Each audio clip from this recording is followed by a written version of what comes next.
بسم الله الصلاة والسلام على رسول الله صلى الله عليه وسلم. خبجمتوتا هردفتوتا فيديو كنا دعوتا جرتن جدودا بك جرتن إن شاء الله نجين ربي سن حاجة أبو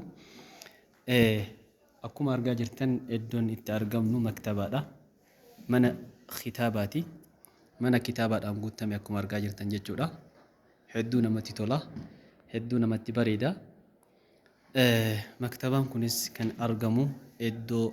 علقا قدو سلا بكا منبع علمي بكا علم الرابورك توتي كان أرجمو دا كان فكات هدو بريدة نما مكتبا كان اللي نيتي كتابو تكني اللي حالة كانان بكا علم بركتو كانت حالة مجيس إساس ربين جزاء إسا حاديب في ربين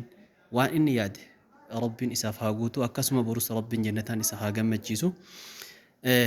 bira kutee ammas namoota hedduu erga kitaabni kun niyyatames kitaaba kana haala teessuma isaa mijeessanii fi masalaalii kana fakkaatu ijaarsa kana fakkaatu godhaniifis rabbiin sadarkaa jannataa olaantuu taate rabbiin isaan haa qubsiisu akkuma argaa jirtan jechuudha. Amma ammoo jechuudha namni tokko fakkeenyaaf nama ta'e yoo dhiira yoo ta'e yoo shurraaba ofirraa hin qabaan yoo surree ofirraa hin qabaan shamara taate yoo qamisa ofirraa hin qabaan bareeda hin bareedu jechuudha. Kitaaba kanneen keessa kanatti wanti isa bareeche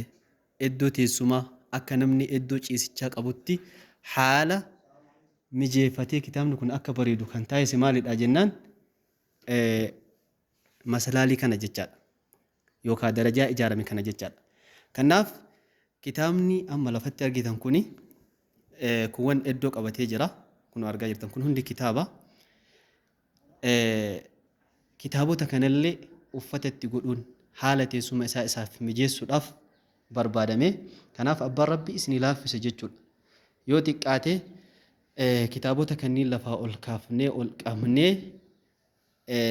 teessuma isaa akka tolchinuuf abbaan rabbi laaffiseef asirraa kaasee haga bakka kanatti inshallah waan rabbi isin laaffiseen ijaarsa kana namni keessatti hirmaachuu barbaadan viidiyoo kana laaluu dandeessanii gamanumaan iddoon duwwaa as hin jira asinillee deemee abbaa rabbiin isin laaffise jechuudha. Gamanaanis jechuudha ijaarsa isaa kana masalaalii haala kanaan bakka duwwaa kanallee guunnee